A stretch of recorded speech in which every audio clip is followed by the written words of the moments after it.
좋아요와 구독하기는 사랑입니다. 안녕하세요. 반갑습니다. 부동산입니다. 2018년 11월 12일 또 새로운 한 주가 시작됐습니다. 날씨가 많이 쌀쌀해졌어요. 예, 자, 옷 단단히 입고 다니시고요. 오늘도 부동산 뉴스 읽어보도록 하겠습니다. 좋아요와 구독하기는 사랑입니다. 자, 첫 번째 뉴스입니다. 장안평에 524가구 아파트 추진이란 기사인데요. 자, 오랜만에 보는 개발 사업 관련 기사입니다. 서울시에서 아파트를 짓는 사업을 추진하다니, 뭐 생소하신 분들도 계시겠지만 장안평 어딘지 아세요? 자동차 부품 상가, 이 자동차 부품 상가를 재개발해서 아파트를 짓는다? 좀 낯설죠? 서울시 동대문구 장안평 일대 답심리 자동차 부품 상가가 공동주택과 업무시설로 재개발이 추진된다고 합니다. 자, 답심리동 952번지 일대 17,914제곱미터 부지에 자동차 부품 상가를 524가구의 아파트, 업무시설, 업무 숙박시설 등으로 재개발하는 정비 계획안이 이달 말까지 주민 공람되고, 공람 절차 후에 시도계획심의위원회 심의를 통해서 신청할 계획이다. 심의를 신청할 계획이다. 아직 공람하고 구역 지정을 받는 건 아니지만 이제 시 도시계획위원회 심의 통과하고 나면 이제 구역 지정 받을 수 있겠네요. 자, 정비 계획안에 따르면 여기 4개 동, 가나다라 4개 동으로 구성되어 있으면서 700여 개 관련 사업자들이 입점해 있는데, 사진에서 보시는 것처럼 이렇게 노후한, 마치 용산의 오래된 전자상가를 보는 듯한 그런 낡은 건물인데요. 1982년에 준공된 지 36년이 지나 건물이 노후화돼 산업도 활력도 잃었다. 그래서 60에서 85제곱미터 아파트 262가구, 85 초과 아파트 262가구 해서 524가구.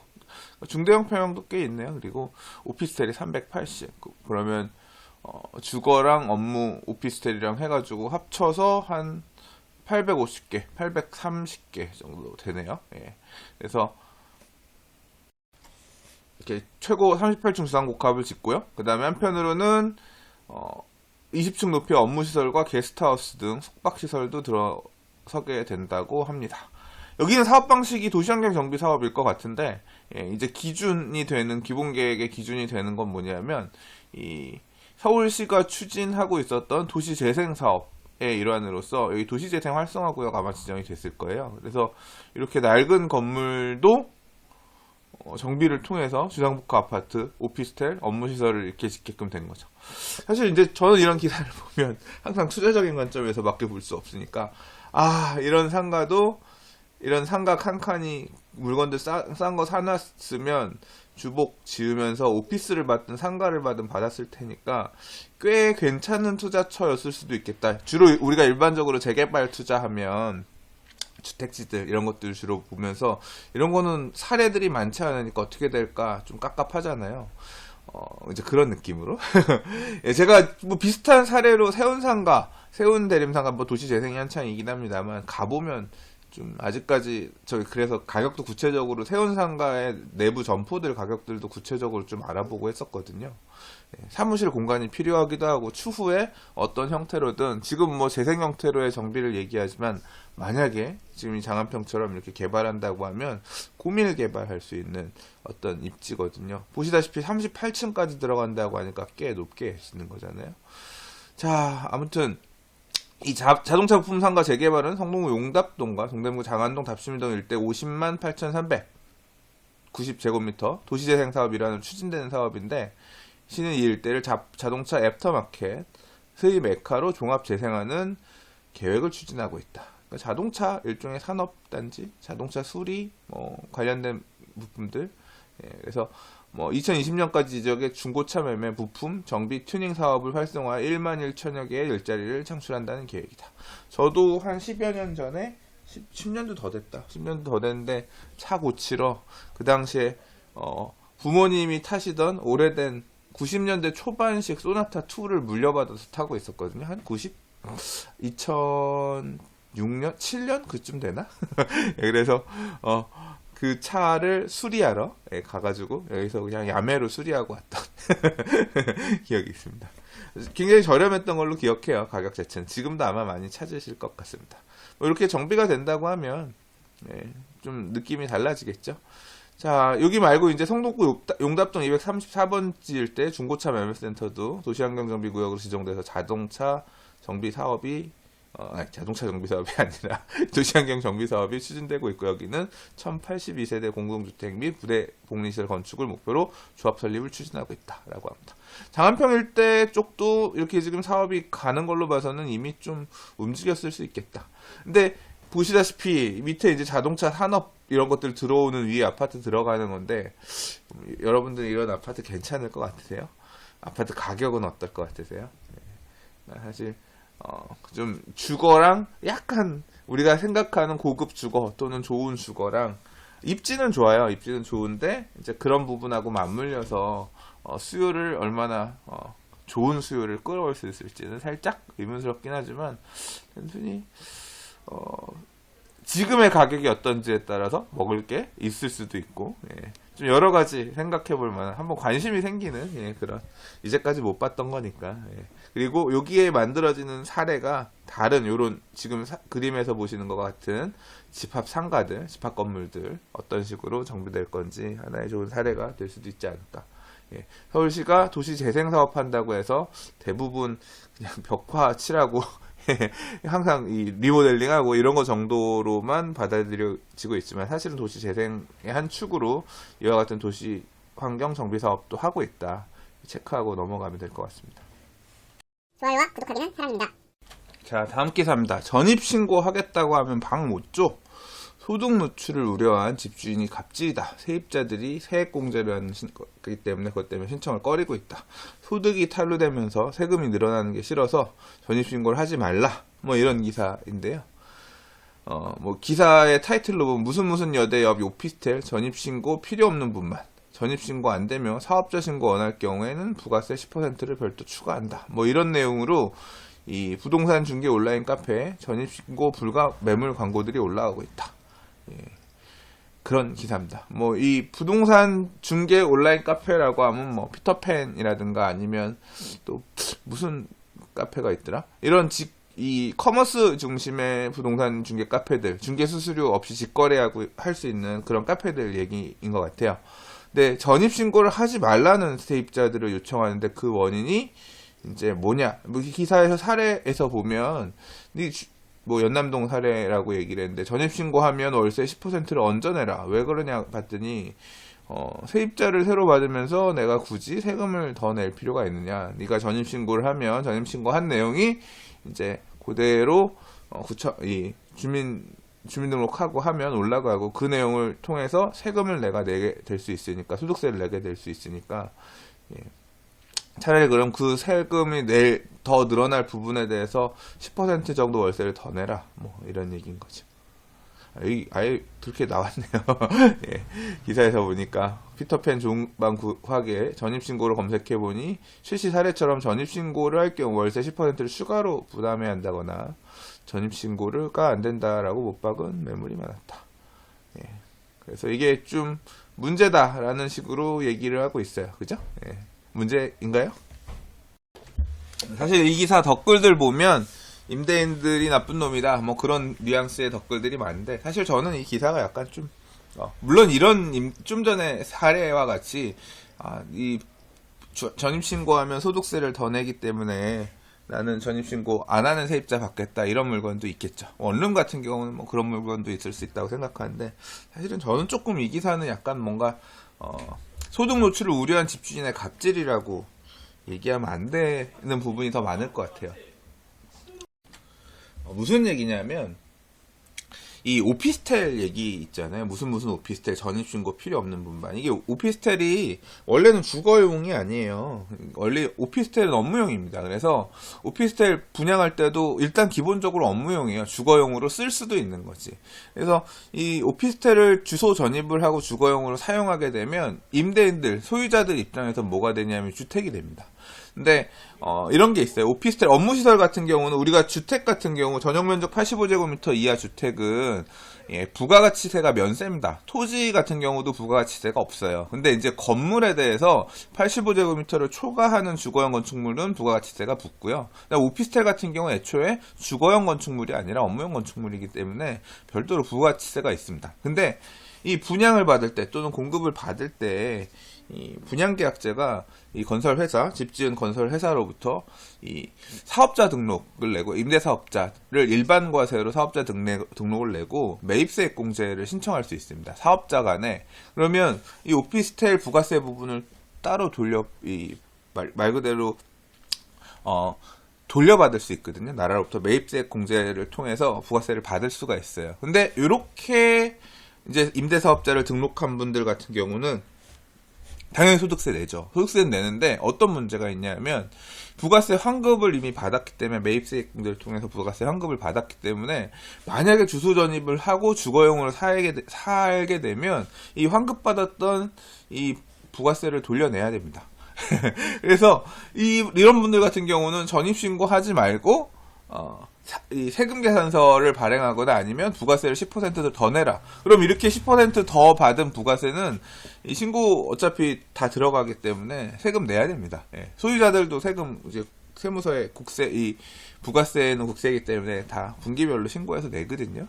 그래서 그런 부분들, 그런 전입신고 안 하는 분들에 대한 요구는 이제 그런 경우도 하나가 있고요. 물론 탈세 목적으로 하시는 분들도 있겠죠. 또는 이런 경우도 있을 수 있죠. 요새 이제 다주택자에 대한 양도소득세 중과가 엄청 거세졌죠. 그러니까 다주택자에 대해서 양도소득세 중과가 없던 시절에는 그냥 뭐 일반 세율, 내가 집 하나 갖고 있고 오피스텔 또는 원룸 하나 갖고 있는데 이 오피스텔 원룸이 주거용으로 쓰고 있다고 하더라도 일반 세율 적용되니까 그냥 뭐 집을 판다고 하더라도 일반 세율로 팔 수 있다라고 하면 지금 이제 이렇게 되면 이 집을 주소로 전입해서 세입자들이 들어와 살게 되면 이 오피스텔 때문에 내가 살고 있는 집이 2주택, 3주택이 되는 겁니다. 그러면 3주택에 대해서 투기가 열지고 지금 이제 예시로 나와 있는 게 서울에 있는 대학교들 주변의 주택들인데 투기가 열지고 안에 다주택자 되는 거예요. 이런 원룸 하나 때문에, 오피스텔 하나 때문에. 그래서 그런 부분을 피하기 위해서 특히나 요즘 같은 때 다주택자에 대한 양도소득세 중과가 과세가 커지는 시점에는 아무래도 이 주소 전입이 부담스러울 수밖에 없죠. 임대인들 입장에서는. 그래서 아예 주소 전입 안 하고 사무실로 쓸 사람 구하겠습니다. 라든가 아예 들어와서 거주를 하시더라도 주거용으로 안 쓴다. 라는 조건으로 전입신고 안 하는 조건으로만 세를 놓겠다. 그런 물건이 상대적으로 늘어날 수밖에 없죠. 그런 상황이에요. 그러니까 이게 뭐 단순히 소득세를 안 잡히기 위해서 그런 수요도 없다고는 말 못하겠지만 오히려 양도소득세 중과에 대한 부분을 피하기 위해서 또는 애초에 임대사업자를 일반과세로 내면서 부가세 환급을 받은 사람들 이런 소유자들 물건들도 같이 겹쳐서 얘기하고 있기 때문에 전적으로 이 기사에서 얘기하는 부분만 원인이 되는 건 아닐 것이다. 개인적으로 그렇게 생각이 됩니다. 좋아요와 구독하기는 사랑입니다. 자, 다음 기사입니다. 사업 속도 내는 잠원 회밀리 리모델링이란 제목의 기사인데요. 자, 이 잠원 회밀리 아파트 리모델링 이 관련된 자료들은 제가 얼마 전에 좀 봤던 기억이 있어요. 근데 이제 좀 본격적으로 시공사 수주하기 위해서 좀 움직임이 있는 것 같네요. 12일 정비업계에 따르면 잠원 회밀리 리모델링 조합은 최근 사업 시공자 선정을 위한 입찰 공고를 게재했고 입찰은 일반 경쟁 방식이며 마감은 2019년 2월 25일 오후 4시까지. 현장 설명회는 오는 19일, 그럼 11월 19일이네 오후 2시 진행된다고 합니다. 자, 여기서부터가 포인트입니다. 1992년 준공된 잠원 회밀리는 90년대 초반에 지어진 아파트예요. 총 288가구, 전용 면적 84제곱미터 단일 평형인데, 자, 세대수가 300세대 미만이네요. 그렇게 큰 단지는 아니에요. 세개동, 현재 18층 높이, 용적률이 얼마? 274%, 300%가 넘지는 않아요. 근데 250에서 300 사이, 3종 일반 주거 지역이겠네요. 용적률로 조성이 됐는데, 주민들은 재건축을 할 경우 아파트 규모 등을 고려했을 때 사업성이 낮다고 판단해서 2016년에 추진위원회를 구성하고 일찌감치 리모델링으로 의견을 모았다라고 합니다. 그러니까 리모델링 가자, 우리는 재건축 실익이 없다. 그래서 올해 4월에 조합 창립 총회에서 당시 동의율은 70%가 넘었고 7월 달에 이제 조합 설립 인가를 획득했다. 가격도 많이 올랐다. 그래서 지금 호가는 얼마냐? 84제곱미터가 16억 5천에서 17억 사이라고 하네요. 3억 정도 올랐다고 하네요. 자, 리모델링은 어떤 방식으로 하느냐? 기존 건물에 두세 개 층을 더 얻는 수직 증축 방식으로 진행이 되고, 그래서 20층, 최고 20층 3개 동으로 바뀔 예정이라고 합니다. 지하주차장을 확장하고, 옆으로 넓히고 밑으로도 깊게 하네요. 내진과 층간소음 방지를 위한 공사도 계획됐고, 그리고 수직 증축을 하면서 그냥 면적만 넓히는 게 아니라 리모델링으로 늘어난 가구는 일반 분양을 하겠다라고 합니다. 그래서 리모델링 사업에 관심 있는 포스코, 현대산업개발, 대림산업, 쌍용건설 등의 대형 건설사가 관심을 보이고 있다고 하는데, 포스코 건설 같은 경우는 아마 그 강 건너편에 있는 그 이촌동의 현대맨션 시공사가 아마 포스코 건설일 거고, 현대산업 개발 같은 경우도 아마 여기 지금 잠원 회밀이 수주에 굉장히 공을 들이는 걸로 알고 있는데, 그 영동대교 남단에 있는 무슨 아파트죠? 거기도 현대산업 개발 리모델링해서 수주해서 지었던 걸로 알고 있습니다. 그리고 쌍용건설 같은 경우는 리모델링을 이렇게 초기부터 많이 했었죠. 그래서 쌍용 평화아파트 리모델링해서 양평동이었나요? 그쪽에 리모델링한 사례들도 있고, 방배동에도 있고, 그리고 그 현석동에도 있고, 호수 아파트 리모델링한 거 사례가 많죠. 대림산업은 어디 했더라? 대림산업은 일단 언뜻 떠오르는 데가 없는데, 리모델링도 좀 궁금해요. 그래서 아무튼 이렇게 수직 증축 형태로 해서 강남권에서도 리모델링 가는 단지들이 나오기 시작했다. 용적률 어떤 데들 매력 있게 하면서 움직이는지, 지금 시공사들이 관심 갖고 들어가는지 조금 볼 필요가 있을 것 같습니다. 좋아요와 구독하기는 사랑입니다. 자, 다음 기사입니다. 감정원에서 아파트값 통계를 보강하기 위해서 내년에 15억 5천만 원의 추가 예산을 편성한다라는 얘기인데요. 지금 KB부동산 연구소랑 한국감정원이랑 이제 주택가격 동향 조사 발표하죠. 근데 이제 좀 더 돈을 배정한다고 합니다. 올해 60억 5,600만 원의 예산을 배정했는데 내년에 76억 600만 원으로 31% 정도 늘어날 거라고 하는데, 자, 저도 사실 궁금했거든요. 자, 일단 이 감정원은 주택 가격과 관련해서 국가 공인 통계를 생산하는 기관인데, 이제까지 수차례 표본을 늘려 주택가격 정확성을 높이기 위한 작업들을 해왔으나 여전히 민간 기관 대비 표본 수가 턱없이 적다. 그래서 지금 표본이 전국 176개 시군구 7,400개로 KB은행 33,327개 대비 4분의 1 수준밖에 불과해서 좀 신뢰할 만한 자료를 내기 위해서 좀 더 돈을 내야 된다. 그래서 요번에 일단 돈을 이렇게 추가하면서 16,000개 정도 표본을 가지고 이제 이 자료를 만든다고 합니다. 표본 수가 늘어나면 실거래가 반영률이 높아져서 주택가격 변동의 정밀도가 높아질 것으로 보이고, 이제 실거래가 신고 의무 기간이 현재 60일에서 30일로 단축되고, 그 다음에 이 감정원에서 체크하는 이 표본 수도 늘어나게 되면 이렇게 지금처럼 거래가 한산할 때 생기는 가격의 공백이 다소 메워질 것으로 보인다라고 합니다. 자, 아무튼 이 한국감정원의 아파트값 통계 보강하는데 돈 많이 쓴다, 이런 부분도 좋은 것 같고요.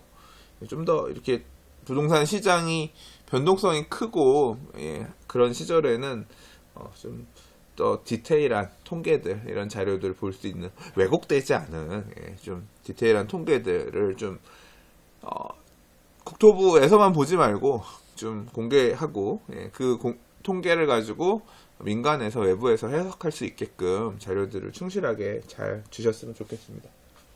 좋아요와 구독하기는 사랑입니다. 자, 오늘 준비한 마지막 기사입니다. 예술가들이 키운 삼청동 프랜차이즈에 망가졌다. 상권의 몰락에 대한 기사가 중앙일보에서 뭐 한 2건 정도 이어서 2건이 아니라 더 냈나요? 아무튼 나오는데 골목 상권들이 부침이 생기고 있다. 삼청동이 일단 프랜차이즈에 망가졌다고 하는데 저도 생각해보니까 삼청동 안 가본 지 꽤 오래됐어요. 삼청동 가기 전에 그 조선 무슨 박물관인가 궁 있잖아요. 그 애들 어릴 때 요 경복궁 가가지고 이 광화문 광장도 종종 가고 그 다음에 여기 국립민속박물관 여기 가면 애들 뭐 관련해서 가서 보면 건물들 보고 이런 것도 좋고 박물관에서 아이들 대상으로 뭐 행사도 하고 저희 애들 어릴 때 뭐 그림도 수묵화 뭐 이런 거 수묵채색화 뭐 이런 거 그림 그리고 했던 기억이 있거든요. 여기 가서 애들 좀 놀리고 그 다음에 이제 삼청동 가가지고 먹을 거 먹고 그리고 좀 커피도 한 잔 마시고 분위기 이렇게 즐기고 왔었는데 생각해보니까 삼청동 안 간 지 꽤 오래됐어요. 저도 삼청동은 안 가고 애들이 좀 커서 그런가 오히려 이제 요쪽 세종마을 음식문화거리 요쪽 가서 요새도 여기는 가끔 가서 술 먹거든요. 통인시장 여기 올라가면 여기 통인시장 있죠. 통인시장 같은 경우도 종종 가곤 했는데 이제 통인시장도 재미없어서 잘 안 가고 솔직히 말해서 좀 이렇게 가성비가 별로라고 해야 되나? 그냥 거기까지 올라가서 한두 번 가서 뭐 기름 떡볶이 이런 거 먹고 그런 거는 재미있었는데 그 이후에는 일부러 더 갈 필요는 없다 뭐 이런 생각이 들어서 그런가? 그래서 여기 세종마을 음식문화거리는 뭐 계단집이나 아니면 뭐 채부동 국수집이나 아니면 뭐 그 안주마을 등등 그 아직까지 여기 또 사실 잘 모르는 괜찮은 가성비 훌륭한 집들이 여전히 있거든요. 그래서 맨날 술 먹고 다니는 거 티난다. 그래서 한 번씩 이제 저도 용산에서 주로 먹지만 먹고 싶으면 와이프랑 자주 가거든요. 세종마을 음식문화 거리는. 근데 삼청동이라든가 그러니까 요새 안 가는 지역들 이런 데 같은 경우는 저만 안 가나 했더니 지금 발길이 뜸해졌나 봐요. 근데 이유를 봤더니 대형 화장품점, 커피숍 등이 몰려들면서 특색을 많이 잃었고 지금 저는 이런 건 지금 처음 봤는데 보니까 이렇게 빈 가게들도 나오기 시작했나 봅니다. 삼청동 한복판에 있는 가게에 임대 연수막이 붙었다. 임대문이. 그래서 길거리 상권이 쇠락하고 있다라고 하는데요. 뭐 전형적인 젠트리피케이션이라고 설명하네요. 이 동네에서 중개업하고 계신 사장님 얘기로는 요즘 대로변 땅값은 평당 7천에서 8천만 원까지 껑충 뛰었고 여기 뭐 1종이나 2종 일반 주거지역 정도 될 텐데 7천에서 8천이면 엄청 비싼 거죠. 용적률 기껏 해봐야 200%, 그 정도밖에 안 될 텐데 그러니까 고층 건물을 지을 수 없는 땅인데도 불구하고 이 정도라고 하는 거는 땅값이 비싸다는 얘기는 그에 준하는 임대료가 나온다는 기대 때문에 토지 가격이 이 정도 달라고 하는 걸 텐데 임대료도 조금만 자리가 괜찮으면 1,000만 원 넘게 달라는 곳이 수두룩하다라고 하는데 이제 그 임대료를 부담할 수 없는 임차인들 같은 경우는 지역을 떠나기 시작한다는 거죠. 삼청동 문화를 만든 예술인이나 초기 상인들은 떠나기 시작해서 2015년 중반부터 삼청동에서 원주민이 지역을 떠나는 젠트리피케이션이 본격화됐다라고 합니다. 저도 한 이쯤 이후부터는 안 가본 것 같아요. 2015년 이후에는 안 가본 것 같습니다. 전체적으로 상권이 많이 축소돼서 매출이 줄었다. 그런 이제 임차인들의 얘기들이 있고요. 자, 이 상권, 정체성은 상권의 특성인데 과거에 있었던 이 삼청동에서 갖고 있었던 그런 어떤 정체성이 이 모방 불가능한 체험과 상품을 제공해야 되는데 비슷비슷한 것들이 이제 많이 들어오기 시작하니까 굳이 뭐 삼청동 가서 내가 저런 프랜차이즈 화장품집 봐야 돼? 이제 이러니까 사람들이 안 찾기 시작하면서 좀 어떤 경쟁력을 잃고 있다. 그런 부분을 지적하고 계신 것 같아요. 삼청동은 이미 미술관이나 화랑, 한옥 같은 많은 자원을 갖고 있는데 이제 이런 지역 자원을 활용하고 연결한 혁신적인 가게들을 끌어들여야 다시 상권이 살 수 있지. 이런 다른 데서 흔히 볼 수 있는 형태로 간다고 하면 힘들 거다라고 이렇게 모종린 연세대학교 국제대학원 교수님이 얘기를 했다고 하네요. 자, 뭐 이어진 기사인데요. 골목상권 덮친 임대료 폭탄. 삼청동 이어서 서촌, 다음은 익선동이냐라고 하는데 제가 아까 세종마을 음식문화 거리라고 얘기했던 지역 있죠? 이 지역을 지금 이 기사에서 서촌이라고 하는데, 이 궁중족발 말이 안 나온다. 궁중족발 궁중족발 사건이 있었던데도 서촌의 끝자락에 있습니다. 대충 지도에서 보시면 요쯤 되는 것 같아요. 요쯤. 예. 그래서 저도 이제 그 족발집을 간 건 아니고, 예, 그 골목에 있는 데들은 얼마 전에도 갔다 왔으니까 가면 사진 찍고 뭐 그랬는데, 자, 이 삼청동에 이어서 서촌도 지금 이렇게 지고 있다. 뭐 유사한 상황을 겪고 있다라고 하고 있고요. 그 예시로 궁중족발 폭행 사건을 기사에 설명하고 있고요. 뭐 지금 비슷한 이미지가 익선동 쪽으로도 움직이고 있답니다. 예, 최근 2, 3년 사이에 임대료가 급등했다라고 하는데, 서촌이 서촌이 아니라 이 익선동이 4년? 익선동이 그렇게 오래됐나? 생각해보니까 익선동도 좀 되긴 했죠. 요새는 이제 익선동 쪽에서 움직이던 팀들이 을지로로 많이 넘어왔다고 하는데, 자, 서촌에서 부동산 하는 공인중개사님은 삼청동과 서촌이 지금의 익선동의 미래라고 해도 과언이 아니고 똑같은 현상을 겪게 될 거다. 지금 아까 삼청동에서 있었던 그런 흐름이 이런 골목골목으로 갈 수도 있을 거다. 결국 임대료가 이렇게 가파르게 상승하게 되고 하면 젠트리피케이션이 올 거다. 이제 벌써 연말이죠. 이제 송년회 11월도 이제 거의 절반 갔고 12월 이제 얼마 안 남았는데 2018년도 진짜 얼마 안 남았다. 자, 이런 특색 있는 상권들, 특색이 사라져가고 있는 상권들, 사실 저 익선동 가서 술 한번 먹어본 적이 없는데 올 연말에는 익선동, 서촌, 삼청동 한번 좀 들러봐야겠습니다. 주제가 없네? 기사를 읽는 내용이. 결국은 술 먹으러 가겠습니다를 끝나네요. 죄송합니다. 좋아요와 구독하기는 사랑입니다. 자, 한 주가 시작되는 월요일 첫날, 예, 부동산 뉴스 좀 읽어봤습니다. 오늘도 봐주셔서 들어주셔서 감사합니다. 좋아요, 구독하기 눌러주시길 바라겠고요. 내일 다른 부동산 뉴스와 이슈를 가지고 또 인사드리도록 하겠습니다. 감사합니다. 부동산입니다.